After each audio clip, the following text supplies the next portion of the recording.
Good morning दोस्तों। इसके पिछले वाले वीडियो में हम लोग क्लास में पढ़े थे कि समतल दर्पण के बारे में, समतल दर्पण की क्या विशेषताएं होती है। तो उसी टॉपिक को आगे हम बढ़ाते हुए हम लोग आज पढ़ेंगे समतल दर्पण के बारे में ही। आपको बता दिया जाए कि मेरे चैनल के द्वारा जो भी पढ़ाया जाएगा वो बिल्कुल कंप्लीट स्टडी ही पढ़ाया जाएगा, बिल्कुल उसका संपूर्ण व्याख्या किया जाएगा। तो दो समतल दर्पण से बने प्रतिबिंब, यानी कहने का मतलब है कि अगर दो समतल दर्पण को एक साथ कुछ भी थीटा एंगल पे रखा जाए तो उसमें कितने प्रतिबिंब बनेंगे, उन्हीं के बारे में हम लोग पढ़ेंगे। तो यदि दो समतल दर्पण के बीच का कोण कितना हो, थीटा डिग्री हो, कितना हो, थीटा डिग्री हो, क्या हो, थीटा हो, और प्रतिबिंबों की संख्या को हम n से दिखाएं तो इस सूत्र से हम उसमें बनने वाले प्रतिबिंबों की संख्या को हम क्या कर सकते हैं, ज्ञात कर सकते हैं। पहला है आपका n का वैल्यू निकालना रहेगा तो 360 बटा थीटा माइनस 1, और इसके बाद यह का फॉर्मूला होगा यदि 360 बटा थीटा का मान क्या हो, सम संख्या हो। सम संख्या मतलब का इवन नंबर हो, यानी 360 बटा थीटा का मान अगर सम संख्या आएगा तो उसमें से ये वाला फॉर्मूला याद करेंगे 360 बटा थीटा माइनस 1, यानी इसका वैल्यू अगर क्या आएगा, इसका वैल्यू अगर सम संख्या आएगा तब। और दूसरा फॉर्मूला है n बराबर 360 बटा थीटा, यानी 360 बटा में थीटा का मान विषम होगा तो इसी से हम निकाल लेंगे। सपोज इस पर हम थोड़ा सा न्यूमेरिकल्स वगैरह बताते हैं, हल्का फुल्का कैसे ज्ञात किया जाएगा। देखिए इसको मिटा नहीं रहे हैं, इसी से आपको बताते हैं। सपोज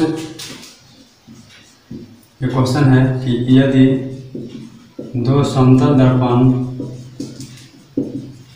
के बीच का कोण 90 डिग्री हो तो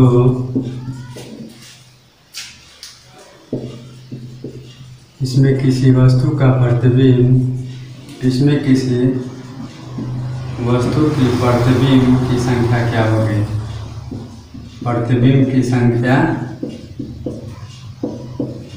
क्या होगी। देखिए बोला है कि यदि दो समतल दर्पण के बीच का कोण कितना डिग्री हो, 90 डिग्री हो, यानी दो समतल दर्पण जो है, ये मान लीजिए एक समतल दर्पण हो गया और एक यह समतल दर्पण हो गया। यहाँ का कोण कितना डिग्री है, 90 डिग्री। यहाँ पे एक वस्तु को रखा जाए तो इसमें कितने प्रतिबिंब इसमें दिखाई देंगे, तो कैसे निकलेगा, देखिए तो प्रतिबिंब की संख्या को ज्ञात करनी है ना। केवल देखिए एक क्वेश्चन पढ़िएगा, आपको ऑटोमेटिक समझ में आ जाएगा। समता है थीटा का वैल्यू, थीटा बराबर कितना दिया है, 90 डिग्री, n बराबर जो पूछा है, तो सूत्र से हम लोग ज्ञात करेंगे। n का वैल्यू यही बताते हैं, n बराबर ज्ञात कर लेंगे, इसको मिटा देते हैं। n बराबर ज्ञात कर लेंगे क्या, 360 बटा में थीटा माइनस 1। 360 कितना, थीटा का वैल्यू कितना है, 90 माइनस 1, 9 का 36, यानी 4 आ रहा ना, सम संख्या रहा ना। 360 बटा थीटा का वैल्यू क्या रहा, सम संख्या रहा ना, तो इसमें से एक को क्या कर देंगे, हम बता देंगे। इसमें प्रतिबिंबों की संख्या कितनी होगी, 3। ठीक, तो अगर यदि थीटा का मान अगर 30 डिग्री हो, यदि थीटा बराबर 30 डिग्री, आपको एक बताते हैं कंप्लीट ही।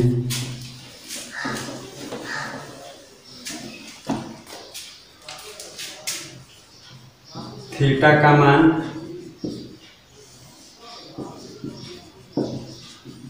n का मान, n क्या है, प्रतिबिंब, इसको लिख दीजिए प्रतिबिंब की संख्या, किसकी, प्रतिबिंब की संख्या। देखिए यदि थीटा का मान अगर 30 डिग्री हो, अगर थीटा का मान अगर 30 डिग्री हो तो कितना आएगा, प्रतिबिंबों की संख्या क्या होगी, 11। देखिए 360 बटा में 30, 12 3 36, 12 या सम संख्या घटा देंगे 11। यदि थीटा का मान 60 डिग्री हो तो प्रतिबिंब की संख्या कितना आएगा, 5। यदि थीटा का मान 72 डिग्री हो तो आपका 60, ठीक है। 360 बटा में 60 -1, 60 छक्का 360, फिर -1/5। अगर थीटा का मान इसको लिए अगर 72 डिग्री हो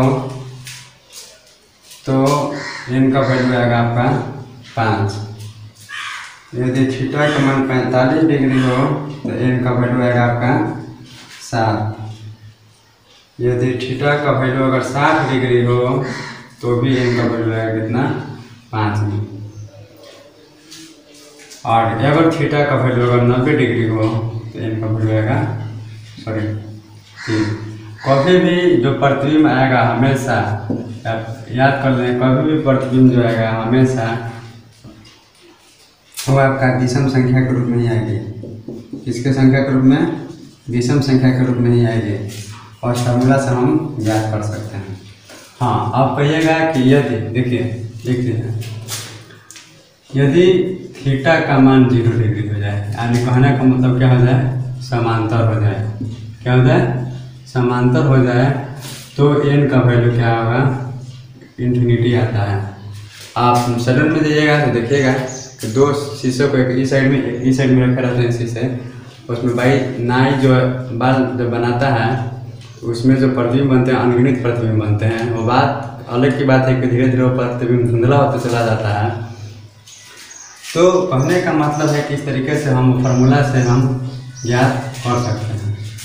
अब एक नोट चीज ये लिख लीजिए, माइंड में हमेशा आप सेट कर दें कि अगर समतल दर्पण में, ये समझिएगा, समतल दर्पण में प्रतिबिंबों की संख्या, बनने वाले प्रतिबिंबों की संख्या, बनने वाली प्रतिबिंबों की संख्या थीटा यानी कोण पर निर्भर करती है, निर्भर करती है। कैसे? अगर थीटा का मान अगर बढ़ेगा, और थीटा का मान बढ़ता है तो प्रतिबिंबों की संख्या तो n का मान क्या होगा, घटेगा। यानी theta is inversely proportional to n। यानी कहने का मतलब है कि कोण इज इनवर्सली प्रोपोर्शनल टू प्रतिबिंबों की संख्या। यानी कहने का मतलब है कि यदि कोण को अगर बढ़ा दिया जाए तो उसमें बनने वाले प्रतिबिंब क्या हो जाएंगे, घट जाएंगे। अगर कोण को घटा दिया जाए तो बनने वाले प्रतिबिंबों की संख्या क्या हो जाएगी, बढ़ जाएगी। तो और एक चीज़ और कि इसको पहले थोड़ा सा रिवाइज भी करा देते हैं कि यदि थीटा का वैल्यू अगर 0 चलाता है तो वह जो आपका बनने वाले प्रतिबिंबों की संख्या होगी, यानी जब दोनों समांतर हो जाएगी तो इसमें बनने वाले प्रतिबिंबों की संख्या क्या हो जाएगी, अनगिनत हो जाएगी। नेक्स्ट जो है आपका पार्श्व परिवर्तन है। पार्श्व परिवर्तन भी एक आपका समतल दर्पण का ही गुण होता है, एक समतल दर्पण का ही गुण होता है। हम लोग ज़्यादातर ऑब्जर्व करते हैं, जब समझिए ऑब्जर्व करते हैं कि जो हमको, जब हम समतल दर्पण में देखते हैं अपने फेस को तो लगता है कि जो है एकदम बिल्कुल एक्यूरेट दिखा रहा है। लेकिन आप घर पे जाकर करके देखिएगा कि यदि हम समतल दर्पण के सामने अपना लेफ्ट हैंड उठाते हैं तो उसमें मेरा राइट हैंड दिखाई देता है, और राइट हैंड उठाते हैं तो उसमें क्या दिखाई देता है, लेफ्ट हैंड दिखाई देता है। यही पार्श्व परिवर्तन है। यानी डिफिनेशन कैसा हो सकता है,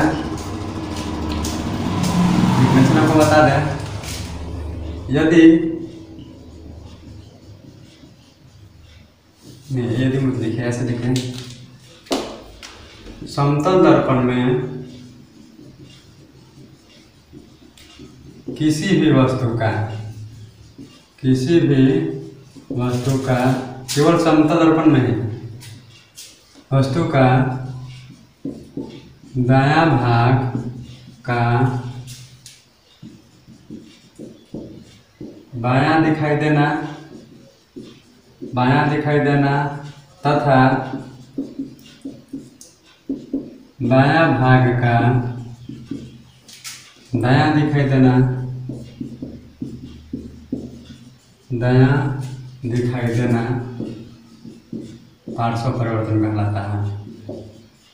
पार्श्व परिवर्तन